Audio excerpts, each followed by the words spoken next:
சூரியன் திரும்ப வர்ற சாயந்தரம் அது மறைஞ்சாலும் டேய் அவ எங்க இருந்தேன்னு தெரியுமாடா பையா டேய் நீ பாட்டு நீ ஏதோ ஒன்ன பேசாதடா பையா டேய் ஐயோ அவனா ஒரு மோடா முட்டியும் பையா டேய் வேற யாரு அது நான் தான் அந்த பையன் டேய் யாரா அந்த பையன் நான் தான் அந்த பையன் யாரா அந்த பையன் நான் தான் அந்த பையன் டேய் யாரா அந்த பையன் டேய் நான் தான் அந்த பையன் டேய் யாரா அந்த பையன் டேய் நான் தான் அந்த பையன் டேய் இதெல்லாம் வந்து ஒரு வாக்கியமா இதை எழுதின அந்த அசல் கோளாரா அவருக்கெல்லாம் அசல் கோளாறு இல்லை அவரெல்லாம் முழு கோளாறு தான் அந்த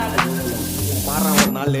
5 வயசுல அழுவுறது வெஸ்ட்னு புரிய வச்சுட்டாங்க அப்படிதான் மாமா ஸ்ட்ராங் ஆன அன்கம்ஃபர்டபிள் சிச்சுவேஷன் தான் நல்ல மெச்சூரிட்டியை உருவாக்கி புத்தி கொடுக்கும் அதானே களவும் கற்று ஏதோ சூதுவாது தெரிஞ்சுக்குது ஆனா லைஃப்ல இன்னும் பார்க்க வேண்டியது நிறையக்குது சிலது முன்னேறணும்னு முதுவுலையே குத்தி நிக்குது சிலது முன்னேறணும்னு கத்தி நிக்குதுங்க ஃபயர் என்ஜின் எத்தனை வருவா ஃபயர் என்ஜின் பார்க்காதடா மர்ரஞ்சி ஃபேக் ஐடி சிவர் என்ஜின் _ 15 இல்லீகல் நாலேஜ் அட்டூழியம் பண்றவன அட்டாக் பண்ணி துரத்த வந்த டொனால்ட் ட்ரம்ப் போல